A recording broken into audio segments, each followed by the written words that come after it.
You know what time it is, ladies and gentlemen. This is Marvelous Minds Conversations with Creatives. I am your host, the marvelous Marty McFly. And today, we have something quite special in store. Some names echo in the locker room. This one, well, it shakes the room. You don't just watch him, you feel him. When the music hits, the air shifts. Eyes lock in. Mouths go silent. Because this man doesn't beg for the spotlight, he generates it. He's carved his lane out of concrete, built his name with grit, not gimmicks. Polished by pressure, unbreakable by design. He is, and will forever be, the Black Diamond, Jack Price. Hey, what's up? Good. How you doing? Feeling fly, feeling marvelous. Yeah, How are you? I'm good, man. Little tired from my match tonight. I just had with Aaron O'Ryan, one of my best friends. Had to whoop that ass. Got to. It actually you have your match now against Orlando Christopher. Yes. At the Chic Memorial Show. Yeah, and that means a lot. When I first came into the business, Orlando Christopher was my mentor. Yeah. Yeah. So Orlando and Nate Matson. That's who I was on the road with. I slept in cars with them. Yeah. Changed in a beat down bars bathroom. Yeah. Brian. Yeah, you know what I'm saying. We was trying to find a place to sleep one time. Just one wrestler was like, he was flirting with some girl. Like, oh, we can sleep at her house, whatever. We following him for like 10 minutes.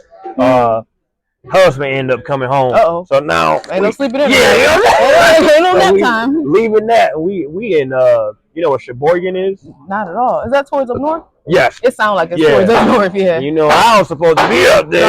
It's dark. It don't sound like we supposed to be that way. I'm like, man, we gotta get out of here. You know what I'm saying? But yeah. So I got history with Orlando and good history. So it'd be a good thing to wrestle him for the United States title. So even more history is going to get made. I'm definitely looking forward to that. Yeah. So let's hop right on into it. Okay. So was there a defining moment where wrestling stopped being a dream and it actually became like a reality for you? Probably when I got signed 3 years ago with TNA. At that moment, I was ready to quit wrestling, and I was just like, man, I've been doing this too long. I actually tried out for TNA. Well, it was Impact at the time, but I tried out for I did a gut check challenge before the one I actually won, and like I thought I was ready at that one. I stepped in that building, seen all the other competition. I was like, oh hell no, like I ain't ready for this. You know what I mean? So. I didn't win that, but they gave me advice, and then I took that advice, and I, went on and did my thing with it. And then once I got another opportunity, I was like, oh yeah, I'm not losing. You know what I mean? So, but at that moment in time, I was at that point in my life, like I'm ready to quit wrestling. For sure. It wasn't that wrestling was boring or not fun anymore. It was just like. I'm doing everything I can, and it seemed like I can't get signed, And then I found out about the competition at the last minute. And so I signed up, boom, got there. It's like 90 people there. I'm like, God. And I did my thing. I'm like, all I can do is just do my thing, you know what I'm saying? And then I got best match of the night.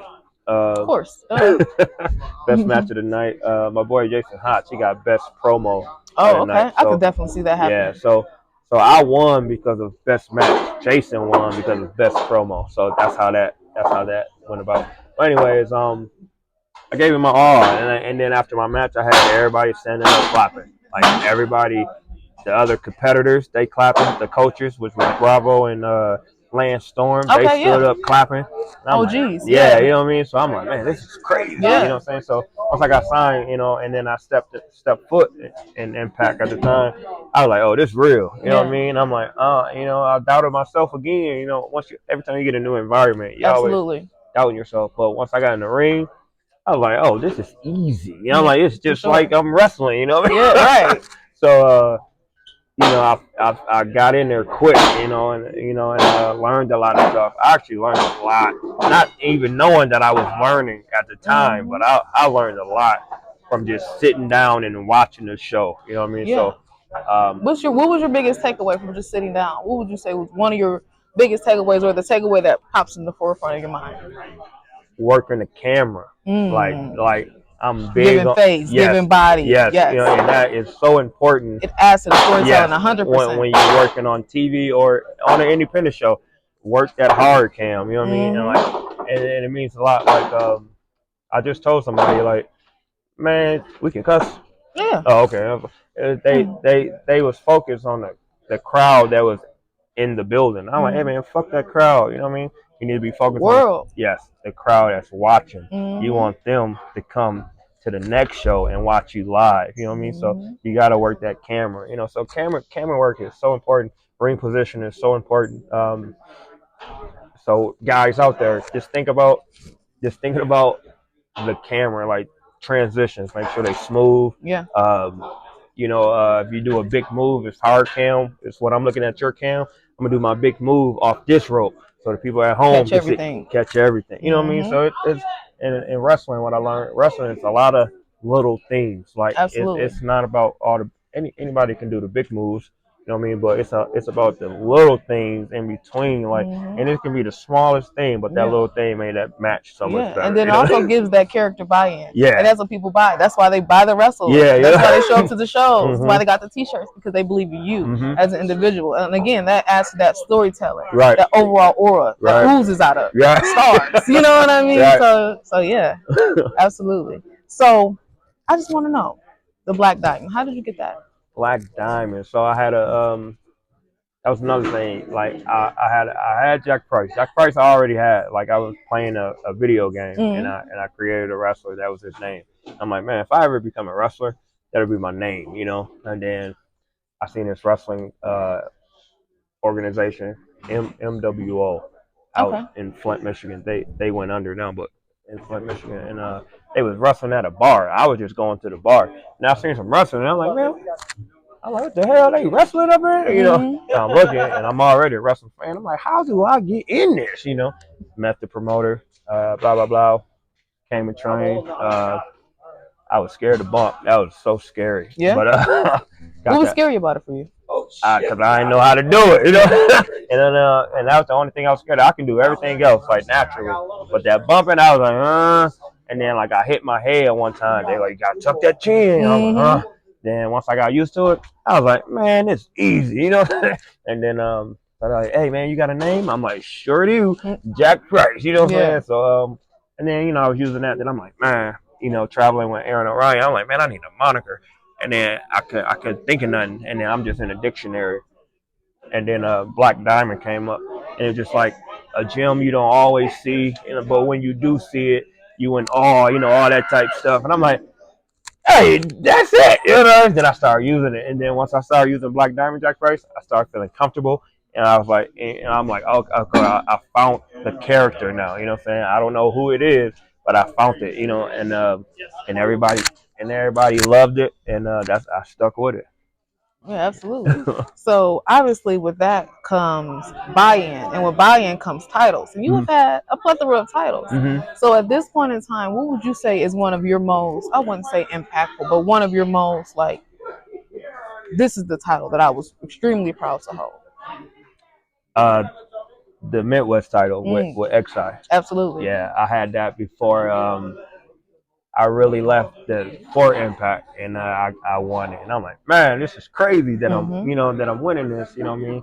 And then I lost to MM3, and then still won my rematch. I think I should, but yeah, for sure. But this United States title though really means something. So the United States title might triumph that Midwest title. Because because the United States title has got a lot of history, like DBA's dad type history. You know what I'm saying? So a lot of people like the original Iron Sheik. All the Sabu dad and all that. So I'm like, oh, this got some lineage to it. You know what I'm saying? And then like who held this belt? And you say those names, then Jack Fry's like, yeah, you know what I'm saying? For sure. So I think if I win this belt, when I win this belt, it's gonna take over. You know Yeah. And then we're gonna do another interview. Yeah. You're gonna have your belt on. You feel me? A bigger chain. You feel me? Bigger diamond. Bigger. And a mink coat. It's gonna be in the summer, but he's still gonna have on a mink coat. Right.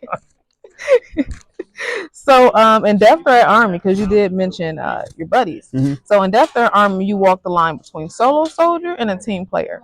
How did playing both roles help you as a performer? Man, so with the team player, so tag team wrestling, I hated tag team wrestling. Didn't know that. I did not like tag team wrestling.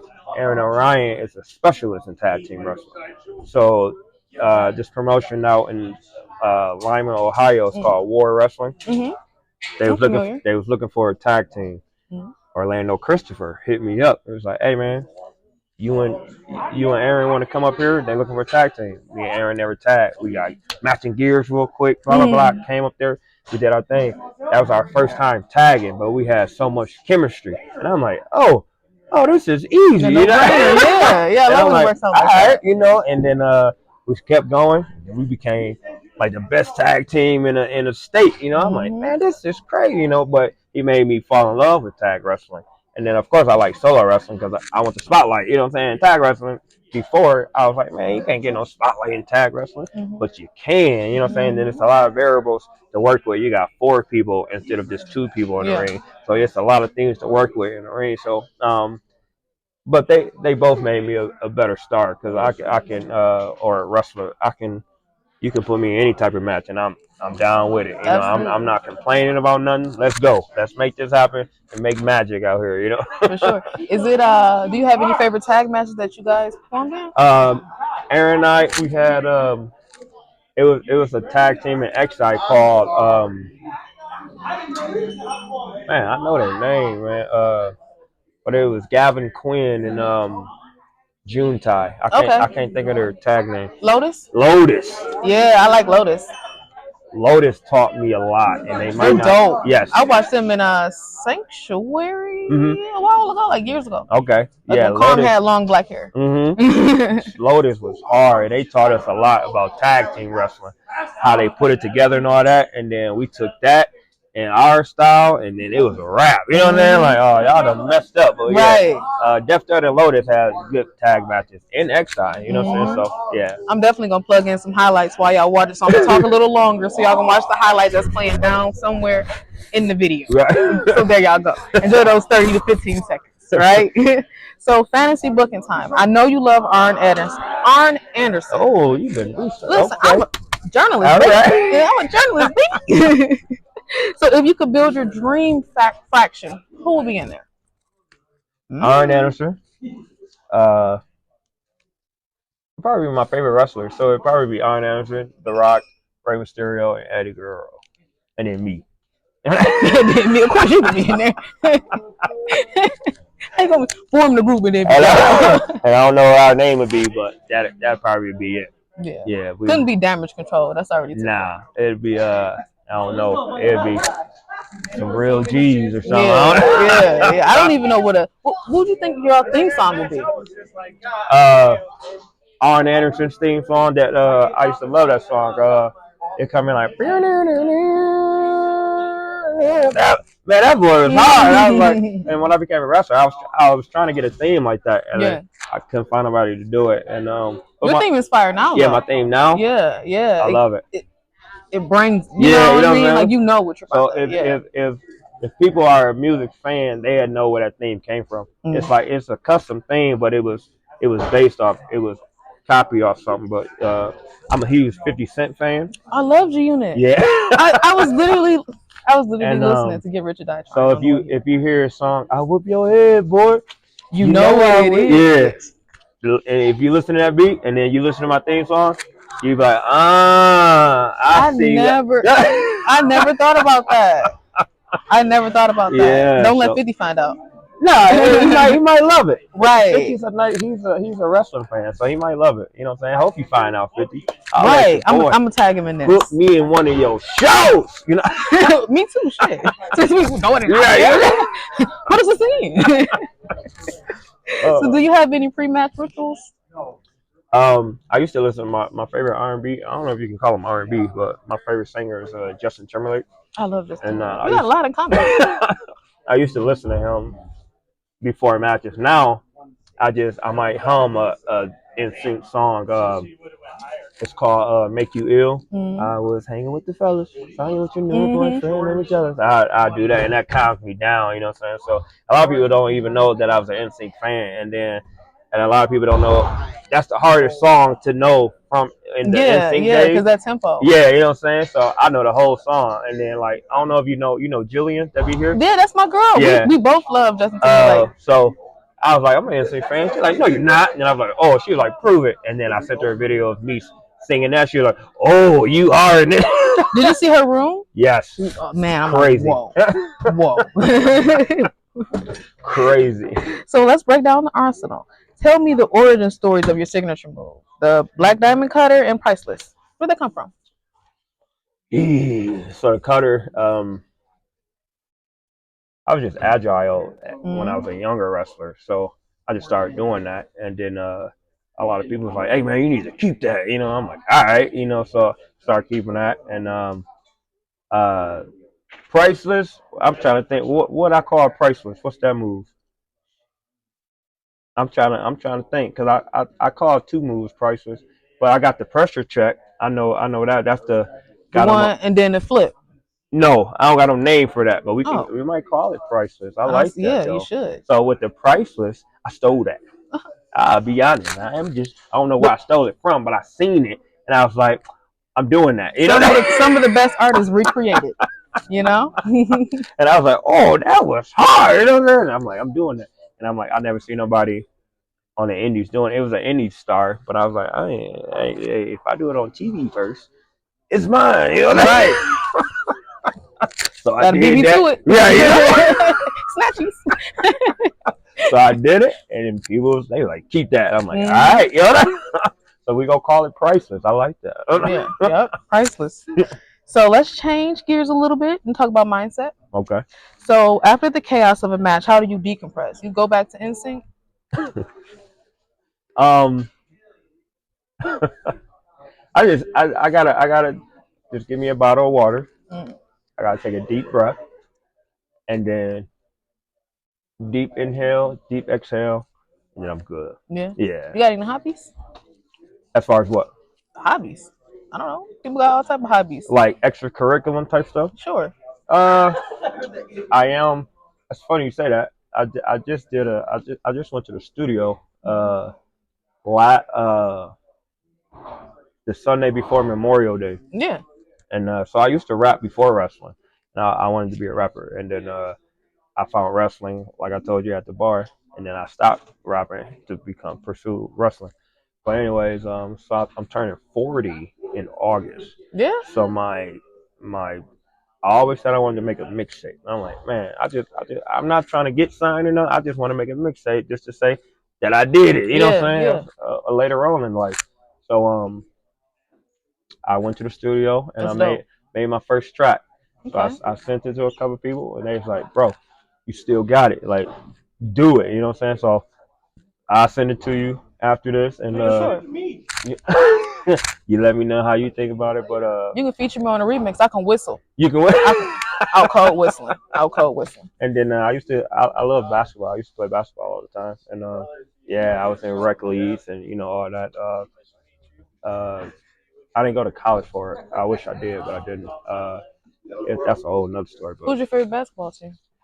Team? Yeah. I'm not a team person. You're I'm like a player. Yes. Yeah. Okay. Yeah. So growing up, he still is, but growing up, my favorite player was Chris Rubber. Okay. Because we had a similar story, and that was my favorite player. And then Sacramento Kings could not beat the LA Lakers, and then so I'm like, man, if you can't beat them, join them. Then I became a Kobe fan. Okay. You know what I'm saying? Then after Kobe left, then now I'm a Steph Curry fan. You know what I mean? So you don't like Cade?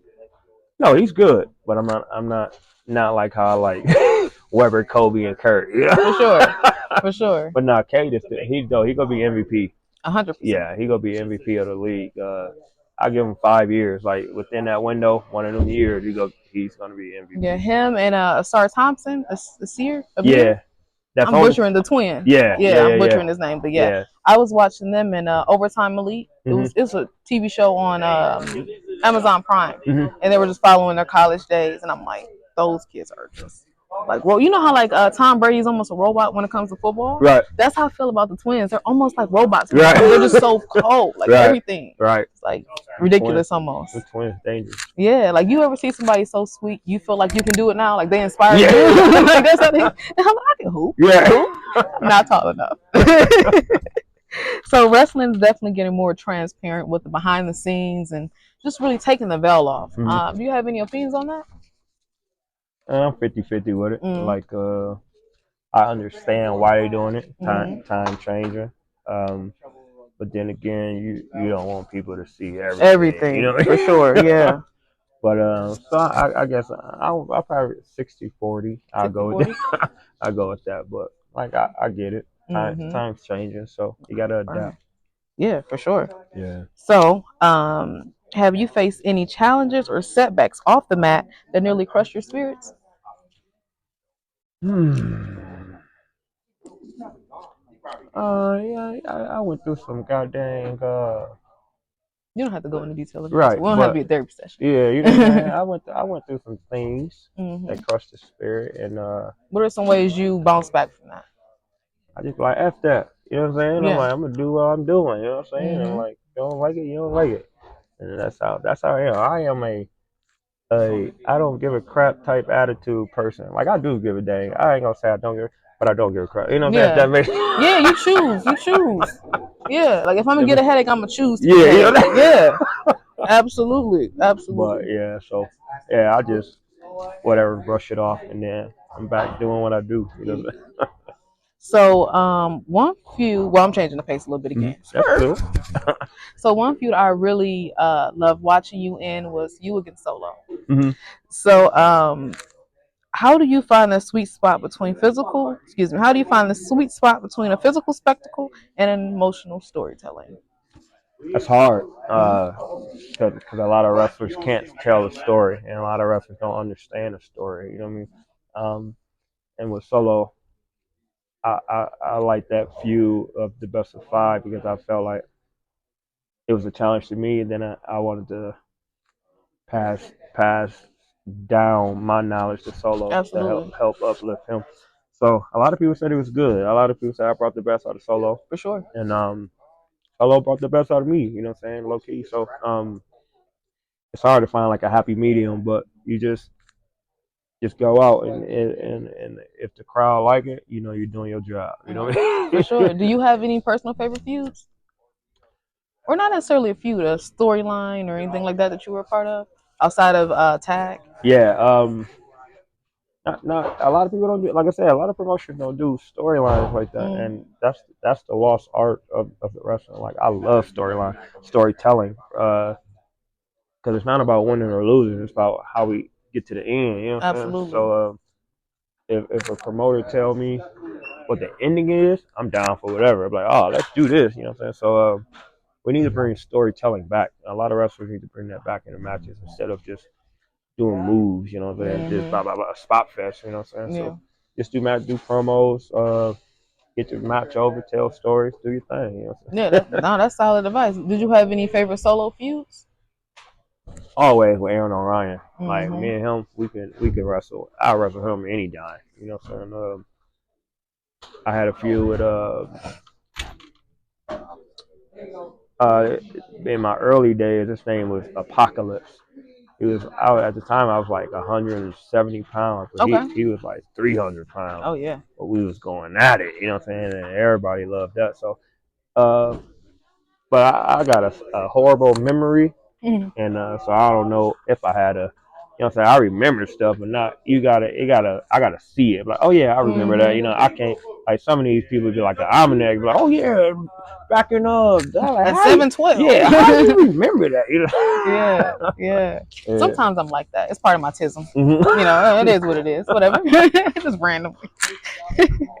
So, what do you think gives the indie scene its raw, unmatched energy, in your opinion? Say that one more time. What do you think gives the indie scene its raw, unmatched energy? Because we interact with the fans.